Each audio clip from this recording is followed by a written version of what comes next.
Bueno, pues buenos días, buenas tardes a todos y a todas ya. En primer lugar, me gustaría agradecerle pues a Fran y Antonio el que podamos tener este acto que tenemos esta mañana. Agradecerle también a mis compañeros de corporación, al alcalde, al teniente alcalde, que también están por aquí, a todos vosotros. Y nada, es un placer daros la bienvenida a la presentación de este libro tan especial para nosotros, La forma del agua. Como concejal de Cultura, pues para mí es un honor inaugurar este encuentro con la literatura y sobre todo cuando viene cargada de emoción como son los relatos que en este caso Fran nos plasma en sus libros. Me gustaría contaros un poquito algo de Fran. El año pasado, como lo he dicho a Vicente antes en la entrevista, bueno, pues fue una cosita más rápida, pero bueno, me gustaría contaros algo para que conozcáis un poquito más a Fran, que lo vemos por aquí por la calle. Pero la verdad que es una persona que tiene una trayectoria bastante importante a pesar de la juventud, ¿no? Bueno, pues Fran nació en Córdoba el 29 de agosto del año 79. Por cierto, dentro de 13 días, pues el que quiera, seguramente le invitará porque es su cumpleaños. Y bueno, es licenciado en Historia del Arte por la Universidad de Córdoba y también cursó estudios en Historia y Ciencias de la Música en la Universidad de La Rioja. Desde el 2004 combina su vocación pedagógica el profesor, con la pasión por la enseñanza, ejerciendo como profesor de música en institutos públicos de la provincia de Cádiz, que es donde actualmente vive. En el 2014 fue cuando se introdujo en el mundo de la escritura, si no me equivoco, y ahí pues empezó a funcionar con la literatura, y la primera novela, Pastor y la huella, estuvo ambientada en el contexto de la Guerra Civil Española y obtuvo el premio número 20 de la novela de la Diputación de Córdoba. Y en el 2019, que fue cuando obtuvo ese premio, también tuvimos la suerte de presentar ese libro un par de años después aquí en Suero, en el 2021, y siguiendo su trayectoria, en el 2023 escribió su segunda novela, Montaña Arriba, que es una historia sobre el paso del tiempo y la conexión con la naturaleza extrema. Fue premiada con el premio número 27 de novela José María Pereda por el gobierno de Cantabria. Esa novela, pues si no me equivoco, fue la que presentamos aquí el año pasado, hace un año. Estuvimos aquí y ahora en el 2025, bueno, pues nos viene, como hemos comentado antes, con un nuevo libro, que es La forma del agua. En este caso es su primer libro de relatos, al que por cierto animo a que lo leáis cuando tengáis un momento, porque yo tengo un ejemplar, lo he estado ojeando. No os voy a engañar, ahora mismo estoy leyendo Las Cosarias de Francisco Priego, así que cuando termine uno empezaré con otro, pero las 4 cositas que he visto a mí me han gustado. ¿Vale? Como decía, como concejal de Cultura, pues desde este ayuntamiento celebramos que la literatura pues esté emergiendo en nuestra tierra. Sabemos que, y hemos hablado más de una vez, que tenemos un pueblo donde por suerte tenemos muchos artistas, tenemos muchos escritores, tenemos pintor, y a pesar de que somos 600 habitantes, pues creo que aquí hay mucha cultura y mucho arte. Bueno, tenemos músicos aficionados, pero tenemos músicos también. Entonces siempre es un honor que esto pues pueda darse a conocer a la gente que nos visita y que quiera estar un ratito con nosotros. Dicho esto, Fran, bueno, pues como te he dicho, para mí es un honor tenerte aquí. Quiero darte las gracias por contar con nosotros para presentar esta forma del agua, ¿vale? Y nada, no voy a enrollar más y abro este acto. Le doy la palabra, en este caso, a Antonio Jesús, que va a ser la persona encargada de mantener esa conversación con nuestro amigo Fran, y simplemente pues os deseo que estas voces que vais a escuchar, estos misterios que nos van a contar, los paisajes que nos van a relatar, pues que podéis disfrutarlos, y por supuesto esas emociones que habitan en la forma del agua, que podéis sentirlas pues como se siente con los 4 ratitos que yo estaba leyendo ese libro. Así que muchas gracias y le paso la palabra a Antonio Jesús Pollato.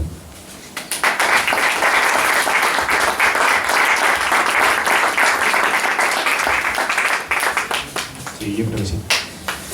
Bueno, pues agradecer también yo la presencia a todos los que estáis aquí, y agradecer, como no, a Fran por haber contado conmigo de nuevo para la presentación de este libro. Para mí es un orgullo echarle una mano en esto y presentarlo, y también es un orgullo pues, participar en la vida cultural del pueblo de Zuero. Es importante que un programa de feria, aparte de tener las actividades festivas que tenemos y religiosas que también están dentro del programa, pues que tengan un acto cultural como este, y que cada año pues estemos por aquí. Bueno, pues antes de comenzar a meternos en lo que es el libro en sí, en la estructura y un poco en la estructura del libro, pues quiero darle la palabra a Fran por si él nos quiere decir algo. Bueno, sí, claro que sí. Yo, en primer lugar, agradecer al excelentísimo Ayuntamiento de Zuero, al alcalde, a los tenientes de alcalde, a Juan, a Susana, por acogerme, por invitarme, por hacerme sentir en casa, porque estén aquí. También a todos los presentes, donde veo mucha gente a la que quiero y que me quiere, ¿no? Y bueno, yo siempre me gusta decir que la gente que está aquí son los mejores, pero es que además ahora lo pienso, ¿no? Es verdad que, bueno, me falta mi amigo Paco León, pues que no puede estar aquí con nosotros.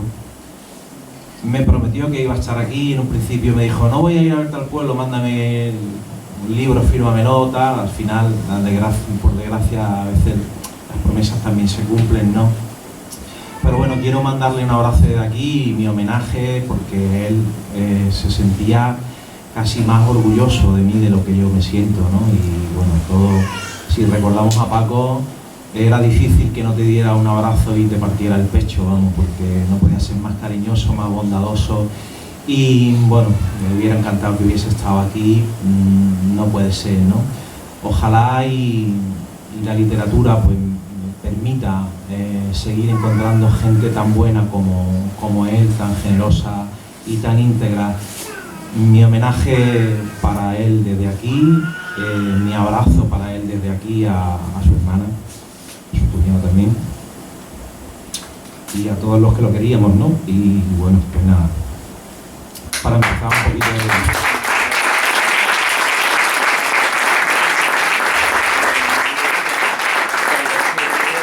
una persona que además es tan querida por todos, ¿no? Porque yo me sentía privilegiado por esos abrazos que me daba, pero luego me daba cuenta que no era el único, ¿no? Porque tenía un amor infinito. Además, este libro, donde tiene tanta importancia la relación entre los padres y los hijos, el que fue tan buena persona, tan buen padre y tan buen hermano, me consta además que fue lo último que se estaba leyendo, no es un consuelo, pero bueno, es como una especie de abrazo diferido. Él tenía esa costumbre de partirnos el pecho con esos abrazos, y ahora pues nos ha partido un poco de tiempo.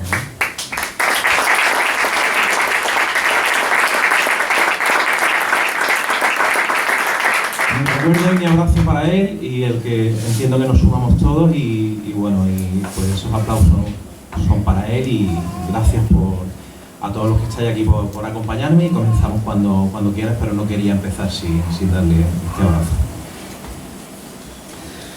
Bueno, pues volviendo al tema, al libro de La forma del agua. La forma del agua es el nuevo libro que ha escrito Fran, como bien sabéis.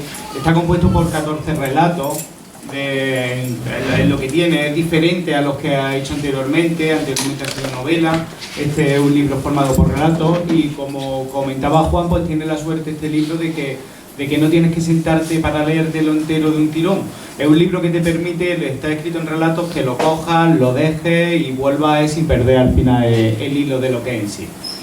De hecho, yo debo confesar que después de haber leído alguno de estos relatos tuve que parar, dejar el libro un tiempo y volver a ellos, porque ahí son relatos que algunos son bastante duros. Tratan de diversos temas, como el suicidio, la discapacidad, la homosexualidad.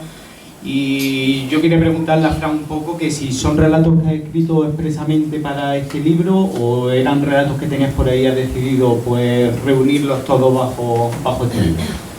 Bueno, este es un libro pensado desde hace mucho tiempo. O sea, el libro tiene 14 relatos en sí, pero yo, digamos, como escritor de relatos, pues no sé, tengo 30 o 35, pero con el paso del tiempo me di cuenta de que al final siempre estaba tocando 2 o 3 temas, más temas no, ¿no?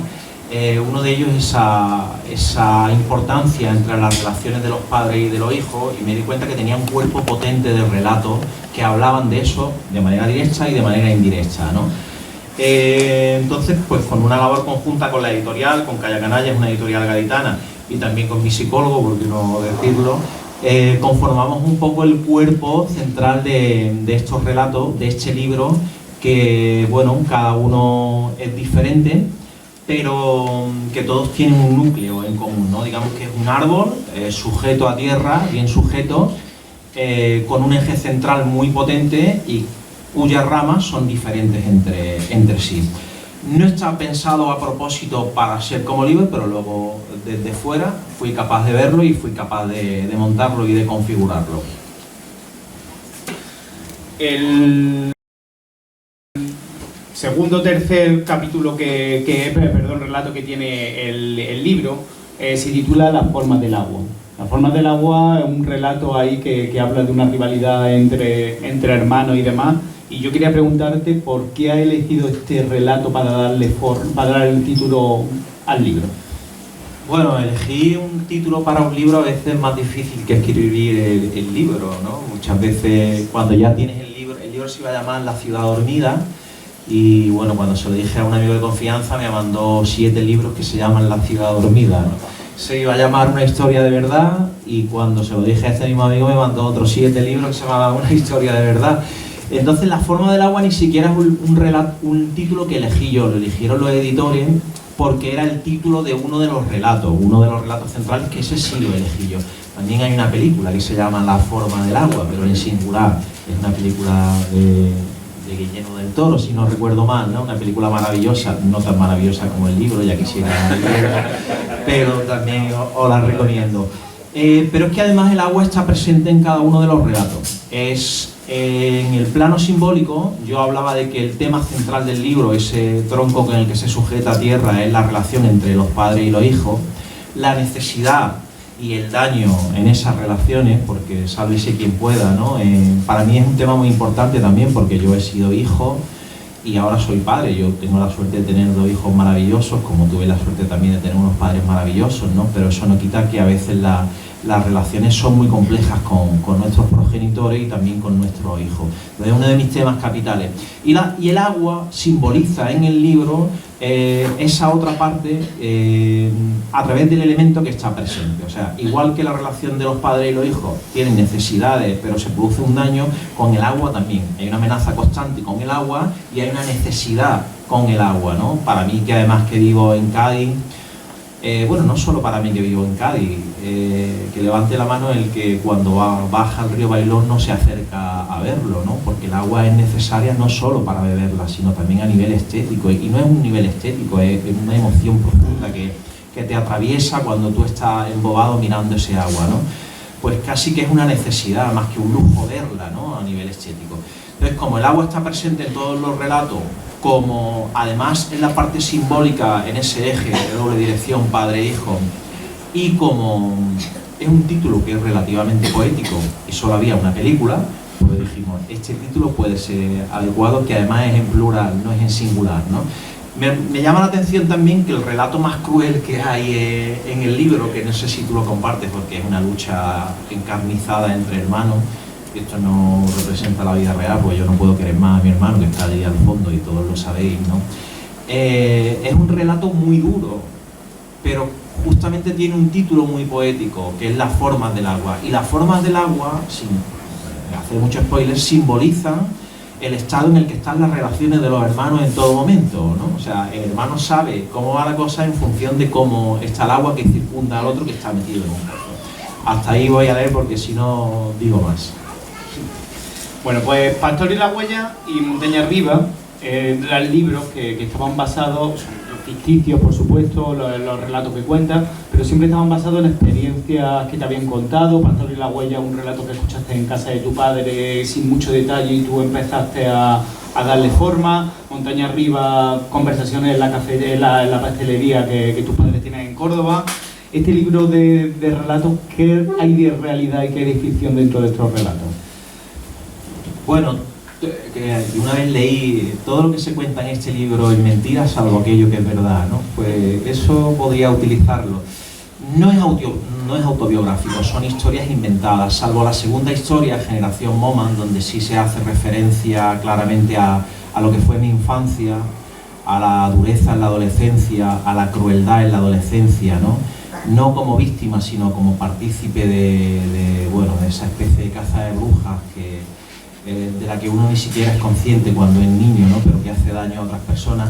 El resto de los relatos son profundamente inventados, ¿no? O sea, no tienen nada que ver con mi vida, ya lo he dicho, yo posiblemente nunca puedo decir este agua no beberé, ¿no? Pero me cuesta pensar que me pelearía a muerte con mi hermano o que tengo pulsiones un poco turbias, ¿no? Como algunos de los personajes de este libro. Pero bueno, en realidad en el arte todo es verdad, y si no es verdad tiene un problema. Yo creo que el arte tiene entre sus objetivos, no solo entre sus objetivos, sino en sus capacidades, la de revelar verdades ocultas que están en la vida cotidiana pero que no podemos ver, ¿no? Pero el arte sí te revela esas realidades que de manera ordinaria uno no puede percibir. Yo ahora, por ejemplo, que he estado unos días en París, estaba en el Museo d'Orsay y estaba viendo un pintor noruego al que yo no conocía, se llamaba Christian Krohg, y el tipo que recomiendo, ¿no? Al final del 19, y el tipo tenía una capacidad para ser capaz de captar el momento exacto en la vida de una persona, que es lo que a mí realmente me emociona del arte, ¿no? Y esa capacidad de explicar cosas a través de esos pequeños momentos que él captura, ya sea en el cine, en la literatura, en la pintura o en la música, ¿no? Y además lo hace con dos canales muy opuestos, o sea, con la emoción, la música trabaja con la emoción, el cine trabaja con la emoción, o con la razón. O sea, la literatura trabaja más con la razón y el propio cine, en la parte que se desprende de las imágenes y del sonido, trabaja con la razón. Y con esas dos vías es capaz de conseguir mostrarte algo que está en tu realidad pero que tú no podías haber percibido. Y en ese momento se produce una suerte de iluminación que es lo que hay en los buenos cuadros, en las buenas canciones que nos emocionan a todos o en la buena literatura, ¿no? Y yo pretendo, ojalá lo haya conseguido, que eso esté presente en este libro a partir o a través de los 14 relatos que están escritos. Esa es toda la verdad que creo que hay en el libro. Bueno, pues ¿hay algún personaje o historia con la que sienta una conexión especial? Ya he hablado un poco sobre ello, que hay uno que sí habla sobre ti, pero ¿hay alguno que nos quieras contar sobre alguna conexión especial que tengas con algún personaje? Bueno, yo creo, en este libro los conté una vez, hay alrededor de 60, 65 personajes, incluidos varios perros, a los que considero personajes y a los que luego volveré. Yo creo que aunque aquí hay gente con pulsiones muy fuertes, ¿no? Como el instinto de eliminar a los demás, la supervivencia, el sexo, la protección hacia sus iguales y hacia sus descendientes, ¿no? Yo creo que los abrigo y los entiendo a todos, ¿no? A veces me preguntan ¿por qué escribes sobre personajes tan marginales o tan residuales? Marginales en el sentido que están en los márgenes, no que sean unos tirados. Y yo creo que es porque me permiten comprender la realidad en la que vivo. O sea, yo cuando me imagino mi camino, y entiendo que la mayoría de la gente que ves aquí también es así, veo un camino recto, ¿no? Como una gran autovía por la que discurre su vida y de la que nunca se salen de esos márgenes. Esos márgenes están protegidos por grandes quitamiedos, ¿no? Además una palabra muy apropiada. Y normalmente no queremos mirar alrededor porque nos molesta un poco, ¿no? O sea, nos molesta todo, simplemente nos molesta todo lo que es diferente, ¿no? Y en esa diferencia también hay cierta marginalidad en la medida en que no son personajes que están dentro del cauce habitual. Pero yo creo haberme dado cuenta de que para poder entender mi realidad, por más que mi realidad sea una vía recta y que yo trate de que sea despejada, necesito mirar para esos lados. Entonces entiendo, abrigo o abrazo cada uno de los 60 o 65 personajes que aparecen en mis libros. Los quiero y los detesto, a veces a partes iguales. Creo que es necesario que se produzca esto, pero yo me siento especialmente identificado o me siento especialmente vinculado, y por eso te decía, ya voy a empezar a decir barbaridades, porque si no luego la gente se va de aquí y dice, no ha dicho nada, ¿no? No ha dicho nada. Con los perros que aparecen no solo en en ese libro, que hay, bueno, hay 3, pero pueden ser 4 porque son varios algunos, sino que también aparece en Pastor y la Huella. El personaje secundario de Pastor y la Huella es un perro, que es Pastor, ¿no? De hecho, mi perro en la vida real se llama Pastor, ¿no? Porque los perros para mí representan la bondad, la lealtad, los perros domésticos, los que son familia, ¿no? Cuando pienso en mi perro, cuando pienso, por ejemplo, cuando veo a Evo con sus perros, digo, este tío los quiere igual que yo, ¿no? Son familia, o cuando veo a Thor de mis primos, son perros que están incorporados en la familia y no pueden representar cualidades más buenas, más potentes, más leales, lo tienen todo, ¿no? Ahora últimamente, el otro día estuve leyendo en una discusión con amigos que en la actualidad hay 56 conflictos armados en el mundo, o sea, es el número más grande después de la Segunda Guerra, o sea, desde la Segunda Guerra Mundial no había habido un número tan grande de conflictos armados. Y a mí pues, últimamente me ha dado por pensar en la obsesión y bueno, esto sí que es una barbaridad porque además no representa todas las partes, pero si parte de esa alma, de los dirigentes que rigen con sus decisiones el mundo, pudieran permutarse por la bondad, la lealtad o el corazón o el alma de mi perro simplemente, joder, todo iría mucho o muchísimo mejor, ¿no? Luego hay otros dirigentes que son maravillosos y que hacen cosas por las que realmente merece la pena pelear, ¿no?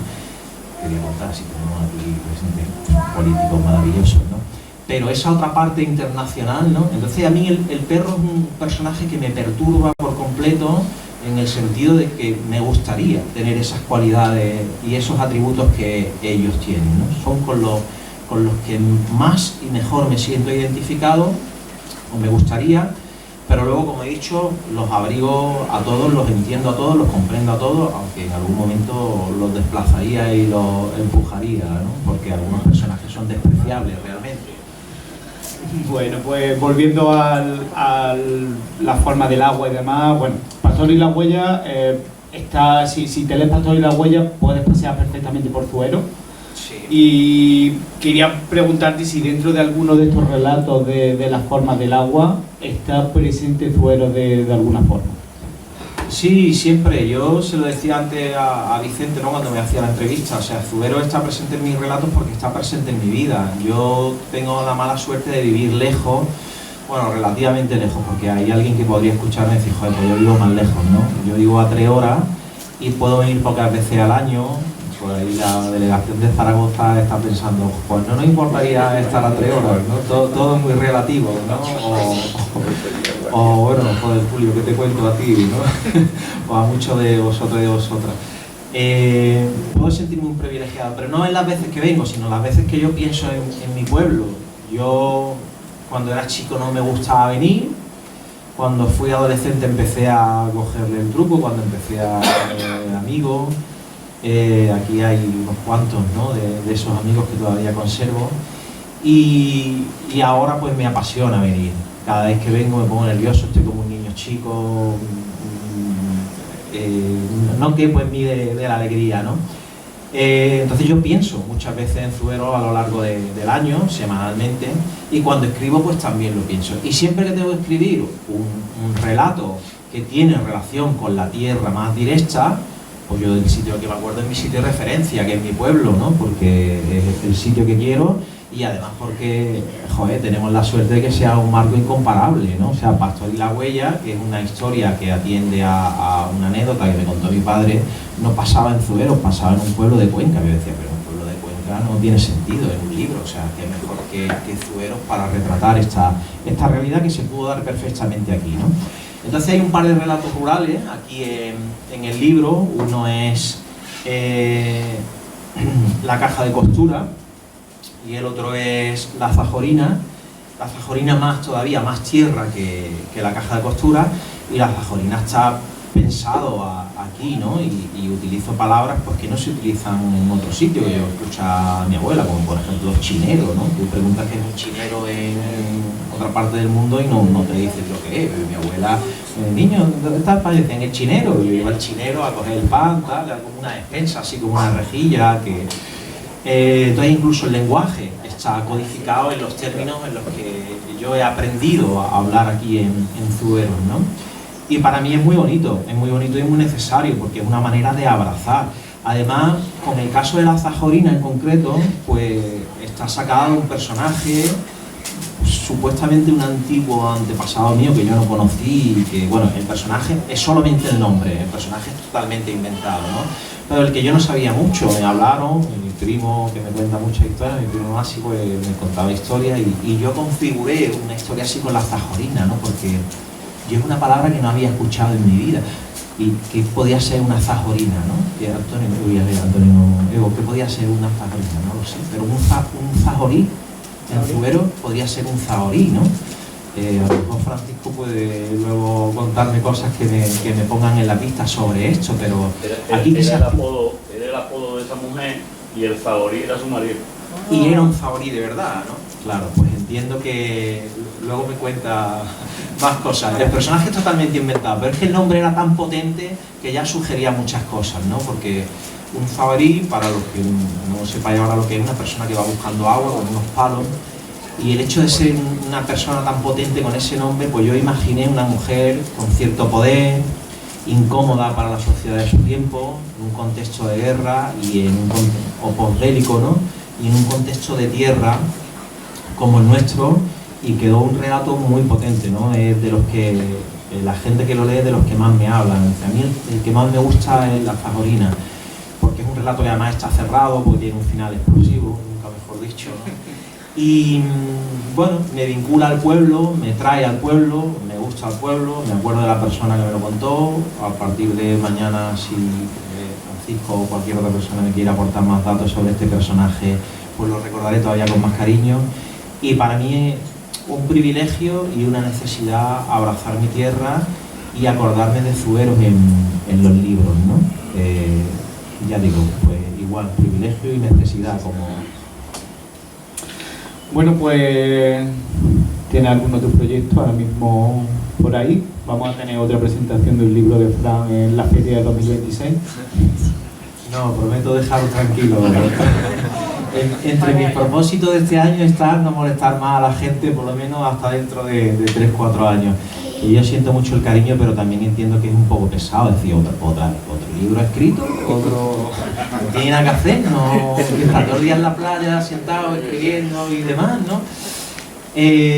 Bueno, lo peor no es todo lo que he escrito en 5 años, que son estos 3 libros y que ya es una barbaridad, sino que hay otros 3 libros más metidos en un cajón, que están metidos en el cajón por decisiones personales, no porque lo mismo lo saco mañana y demás, pero no es mi intención es dejar pasar 2-3 años como mínimo, porque hay muchos autores que leer y muchos mejores que yo, y entonces pues es un poco pesado también a veces, ¿no? Entonces muchas veces la gente me dice, anda ya, eso es algo bonito, ¿no? Para el pueblo y para ti también, pero es verdad que yo digo, joder, un poco pesado.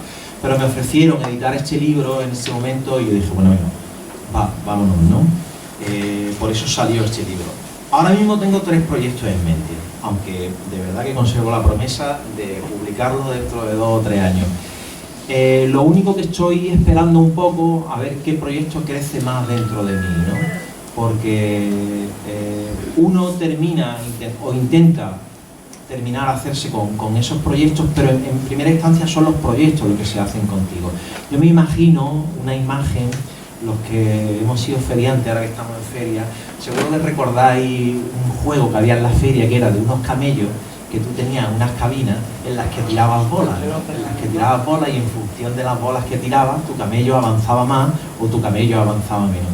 Pues en esa carrera en la que yo tengo esas 3 ideas, muchas veces veo a esos 3 camellos cobrar ventaja uno sobre el otro, y esas son mis 3 historias, y digo, hostia, no voy a escribir de esto, pero ¿cómo voy a escribir de esto? Si esto me está arrugando por dentro, tengo que tirar con ella para donde sea, ¿no? Hay que salir con esta historia. Y a los 2 días no, es la otra la que cobra, es un libro de relatos sobre las relaciones de pareja. O bueno, no voy a desvelar más los otros proyectos. Están ahí, me gustaría escribirlas las 3, pero con mucho tiempo. Ahora estoy leyendo mucho sobre teoría de literatura, estoy leyendo mucho sobre guiones cinematográficos, sobre cómo funcionan las películas y por qué funcionan. Un libro que os recomiendo que se llama Salva al gato, título un poco extraño, ¿no? Salva al gato. Uno se parte la cabeza para encontrar un título bonito y te encuentras con un libro que se llama Salva al gato. Y lo peor es que el libro está muy bien, ¿no? Pero no lo hago desde el punto de vista cinematográfico, sino como teoría narrativa y como esencia, como cómo funciona una historia para poder ser llevada a cabo. Y eso pues ayuda un poco a que vayan pasando los días y a que esas historias me vayan colonizando, esas tres historias, y una finalmente cobre fuerza. Supongo que para noviembre, diciembre, que ya era fresquito y ya uno no le apetece salir tanto a la calle, Luisa, pues en ese momento diré, ahora me voy a sentar a escribir y ahora es el momento de tirar. Luego es un proceso muy complejo, porque desde que empiezo a escribir hasta que termino pueden pasar 2 años y eso es agotador. Entonces me da un poco de miedo, ahora que estoy tan bien y tan tranquilo, enfrentarme a esos proyectos que son kilométricos, ¿no?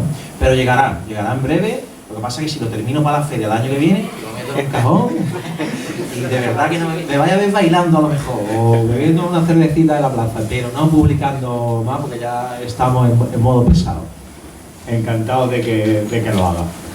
Que bueno, para ir acabando un poco con el acto, a mí me gustaría que eligiese algún fragmento de algún relato y nos leyese un poquito acerca de ello, sin hacer mucho spoiler de lo que en realidad hay dentro del libro, porque lo leyese un poquito sobre él. Vale, fantástico. Lo que pasa es que a mí esto siempre me cuesta, entonces no sé cuál elegir de los 14 relatos. A veces elijo Generación Moman porque es el más en el que el narrador puede permutarse conmigo, aunque las cosas que se cuenten no son de todo ciertas. Pero te voy a poner un aprieto, además de, bueno, agradecerte que hayas accedido a presentarme una vez más un libro mío. Yo en los créditos te di directamente las gracias porque sabía que te iba a brincar, a contar contigo, y para mí es un placer y una suerte poder tenerte a alguien que, hombre, no solo a ti, sino que para mí sois los referentes en la cultura y la lucha por la cultura de Zueros, ¿no?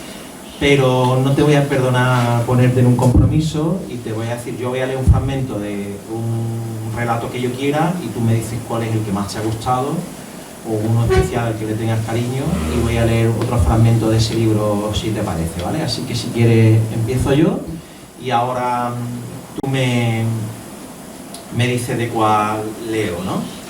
Porque te ha tocado o porque te da coraje, por lo que sea. Bueno, voy a leer tal y como empieza el libro. Es un relato que se llama Timmy. Timmy es el perro del libro. Fijaros qué importancia tienen para mí los perros, ¿no? Que incluso el título del libro, o sea, el título del relato es el del perro. El perro en este caso es un canalizador de las emociones de dos personas mayores que están en la fase final de su vida y a las que además les cuesta comunicarse. Entonces el perro aparece como un vehículo de esas emociones.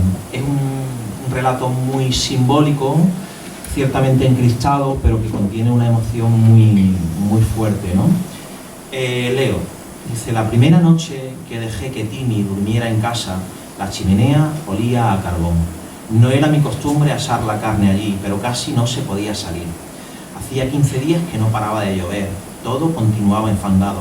La madera se había cubierto de verdín y estaba tan húmeda que tardaba en prender. El perro se echó a los pies de Mercedes y de allí no se movió hasta que no estuvo la comida. El sabor del novillo era extraño, posiblemente porque había muerto de esa enfermedad que cogieron algunos en las zonas más frías del parque, desde el pueblo hasta el lago. Quizá porque ya había nacido enfermo, pero Timmy chupeteó los huesos y las partes que no pudimos comernos y luego se puso a dar vueltas alrededor de las esteras que había en el salón y comenzó a saltar junto a Mercedes. Mercedes no le hizo caso, se quedó frente al fuego con sus ojos de color de miel mirando la llama que salía de la leña y del carbón. Silbé y el perro vino detrás de mí. No había escampado, pero en ese momento la lluvia era muy débil. Me puse las botas antes de salir, conseguimos llegar hasta el granero. Lo sentí ladrar y moverse por la paja que había en el suelo. Cuando encendí el farol vi a las gallinas revoloteando de un lado a otro. Les costaba levantarse del suelo, el agua de la gotera había mojado sus plumas y se desplazaban con torpeza. Una gallina tiró un rastrillo y el palo cayó sobre el lomo de Timmy. Lloriqueó y vino corriendo hacia mí. Era pequeño y no costaba tenerlo en brazos. Un braco de beima no pesa más de 6 kilos cuando es cachorro. Acaricié su pelo gris y me miró con sus ojos azules, como si lo hiciera a través del agua cristalina del río. Sacó la lengua y acaricié sus orejas. Lo había elegido por varios motivos. Era un gran cobrador y me ayudaría a traer las piezas. No era sencillo abrirse camino entre tanta maleza para ir a por la carne. También lo había elegido porque el último viaje de Simón había sido a Alemania. Quizá era la única manera de traer algo suyo de vuelta. Cuando dejó de lloriquear, le di instrucciones claras. No podrás entrar aquí solo, ¿me oyes? Seguía con la lengua afuera y en la palma de mi mano notaba el corazón latiendo rápido entre las lamas de sus costillas. Bueno, paro aquí, el relato sigue, tiene unas 10 páginas, pero se hace también un poco pesado. Creo que es suficientemente representativo de cómo es el tipo de escritura, que estáis viendo que es una escritura descriptiva, sencilla, que trabaja un poco por capa de significación, ¿no? Para que, bueno, el lector se quede en la que quiera. Y bueno, me gusta leerlo porque es la forma en la que empieza el libro, para no hacer trampa, decir, voy a ir a mi fragmento preferido, ¿no? Que este está bien también.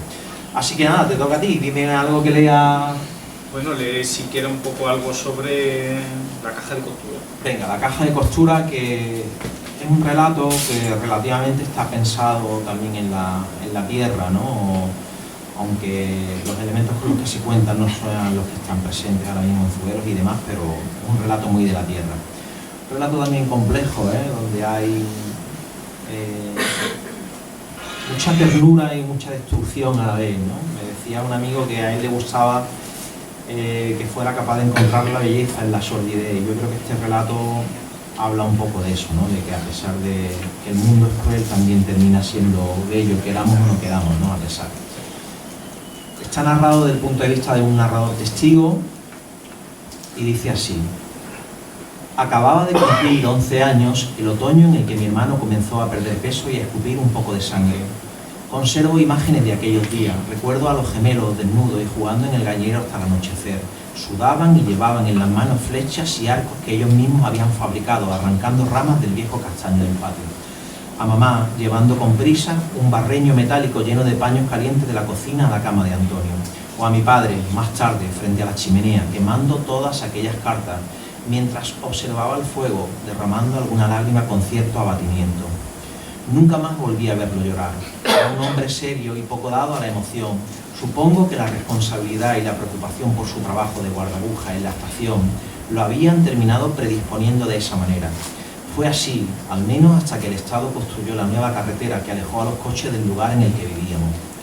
Una decisión que terminó por sumir al pueblo en una melancolía que se hacía palpable aquellas mañanas en las que me levantaba y desde la ventana de mi habitación veía como una niebla cubría las casas, dejando las fachadas mojadas y selladas de parche húmedo, con esa tristeza que parecía que no se alejaría nunca de allí.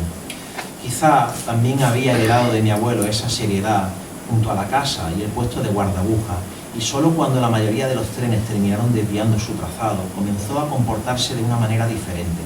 Abandonaba la estación durante la hora en las que no tenía prevista la llegada de ninguna mercancía y empezaba a beber en la cantina, esperando a que fuera el momento de cerrar la vieja garita y volver a casa hasta el día siguiente.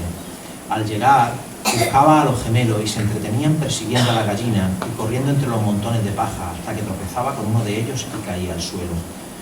Entonces se quedaba allí, se dormía y comenzaba a arrancar mientras los animales recuperaban poco a poco su normalidad, picoteando corazones de manzana, hojas de lechuga podrida y un poco de grano que siempre había esparcido por el suelo. Mamá venía a buscarme, íbamos hacia el gallinero e intentábamos cargar con su cuerpo hasta que se espabilaba lo suficiente como para llegar por su propio pie a la cama. No sé qué era lo que veía exactamente en los gemelos. Supongo que le gustaba verlos correr, saltar y trepar por cualquier sitio. Eran niños que parecían haber nacido en otro tiempo. Habían conseguido crear un universo en el que no necesitaban utilizar palabras para entenderse, solo gestos, miradas y acciones. Mi padre parecía sentirse cómodo en ese mundo antiguo de olores agrios, gritos y jóvenes cazadores. No tenía, en cambio, la misma actitud conmigo. Nunca se interesaba por las cosas que aprendía en el colegio, ni por los libros que me gustaba leer.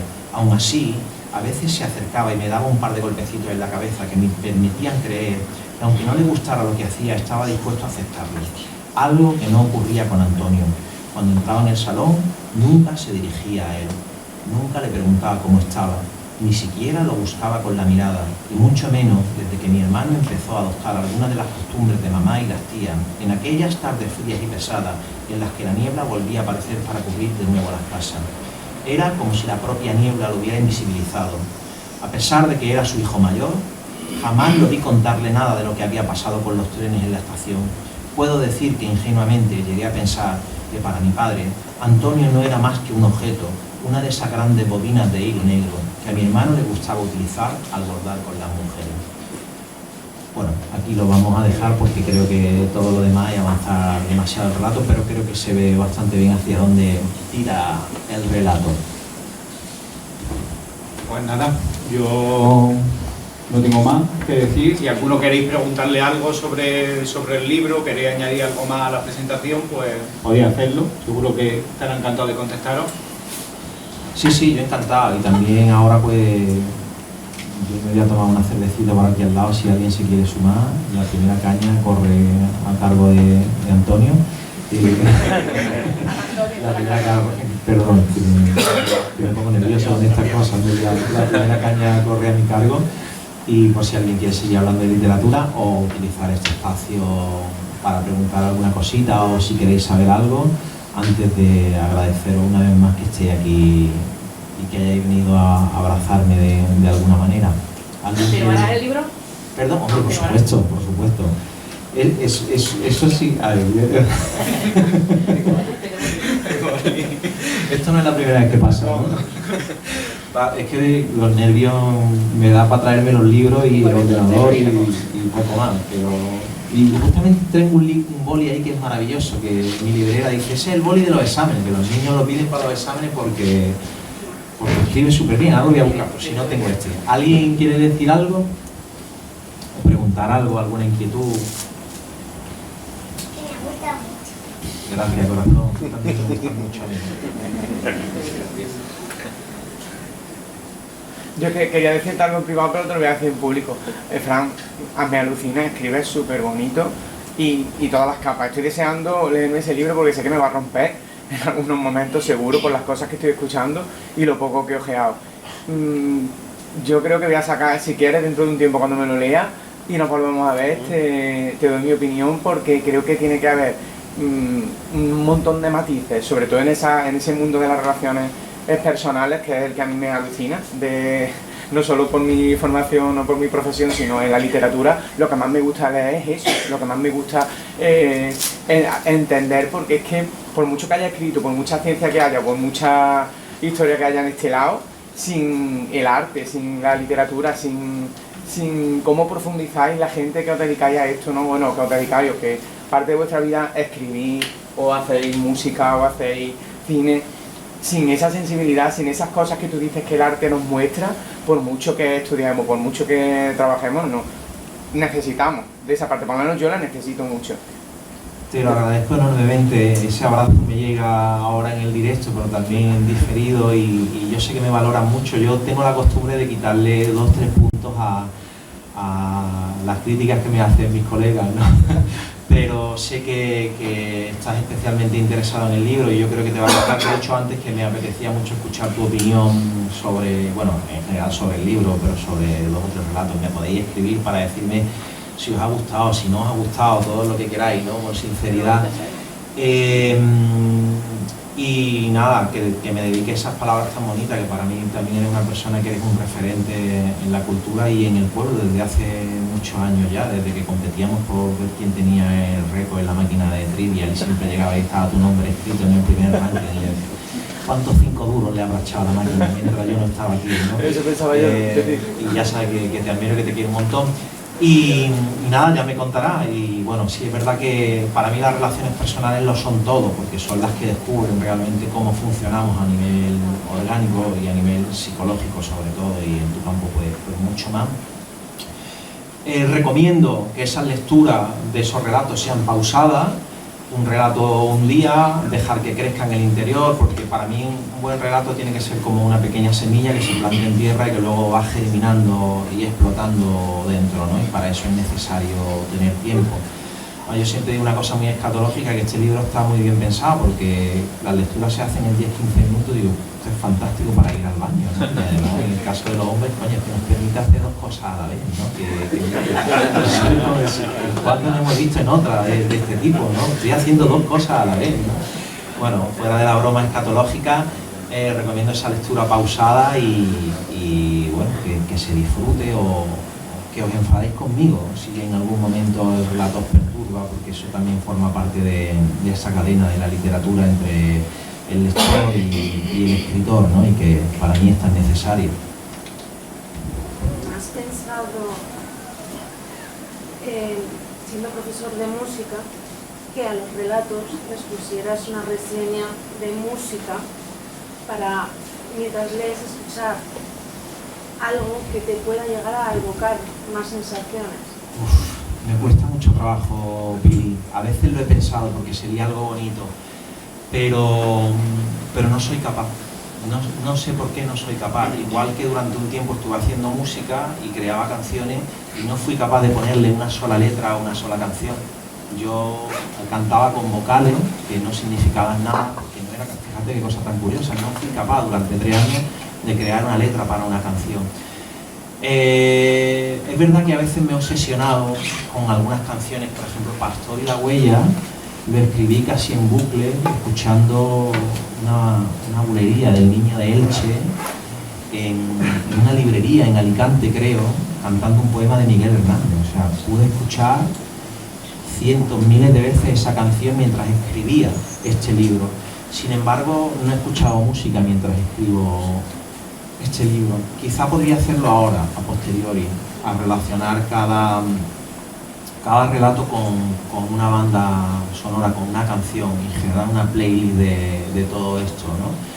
Lo pensaré para el siguiente porque ya voy tarde. Es una idea muy interesante, sobre todo porque hay libros que son mapas de canciones, que son playlists, o sea, pues te puedes encontrar 20 o 30 canciones que aparecen en el libro. Curiosamente, en mis libros aparece muy poca música, a pesar de que me dedico profesionalmente a la música.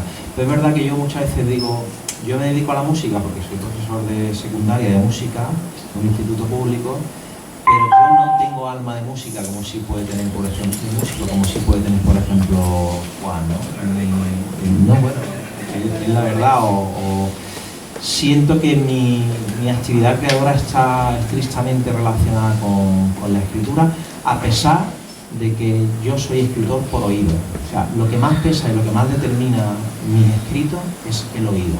O sea, cómo yo pienso que se procesa esa información en el proceso de la comunicación entre el lector y el escritor, y la importancia que le concedo a que eso suene bien y suene como una propia canción. Me lo voy a apuntar de todas formas, a ver si soy capaz de tirar para adelante con eso, porque la idea me parece fantástica. ¿Alguna cosita más? ¿Cómo cerramos el acto? ¿Quieres cerrar? Pues nada, yo simplemente agradecer a Fran, agradecer a Antonio también su disposición siempre cuando se la pedimos para que presente en este caso los libros de Fran. Yo sí me gustaría preguntarte 2 cosas. Nos ha amenazado con el siguiente libro, ¿vale? Nos dice que tienes 3 obras y yo estoy seguro que con alguna, seguro, está un poquito más decantado y más ilusionado. Sí. Di la verdad. Sí. Vale. ¿Y es la que tienes más avanzada? Sí, es el camello ganador de Vale. momento, pero estamos a mitad de la partida. Que sepáis que el año que viene tenemos otra presentación. No, que es el único compromiso literario que tengo hoy por hoy es no volver a molestarlo el año que viene, como mínimo en 2 años. Pero sí, hay una historia que está más avanzada porque me toca directamente. También donde me sitúo en ese eje padre-hijo, que yo creo que es uno de mis temas principales, ¿no? Pero bueno, luego por ejemplo tengo un proyecto casi terminado que es el mundo de la relación de pareja, el daño que produce las relaciones de pareja a pesar de esa necesidad también, ¿no? Otra vez esa dicotomía entre lo necesario y lo que nos daña, ¿no? Un libro de relatos, pero claro, tengo perfilados todos los relatos, o sea, sé de lo que va cada uno, el tono que tiene cada uno, o sea que ese proyecto está muy avanzado, aunque sí te certifico que esa otra historia en la que, bueno, vuelve a aparecer el padre, está ganando la carrera. Nada, pues repetir que me siento muy afortunado con vuestra presencia, muy honrado por la presencia del alcalde, vuestro teniente de alcalde, la gente de mi familia, de mis hijos, de vosotros que me queréis, que me abrazáis, y de Antonio y de Juan, que siempre están dispuestos a acompañarme. Así que bueno, yo ahora vamos a proceder a la firma de libro y desde aquí mi aplauso para todos vosotros.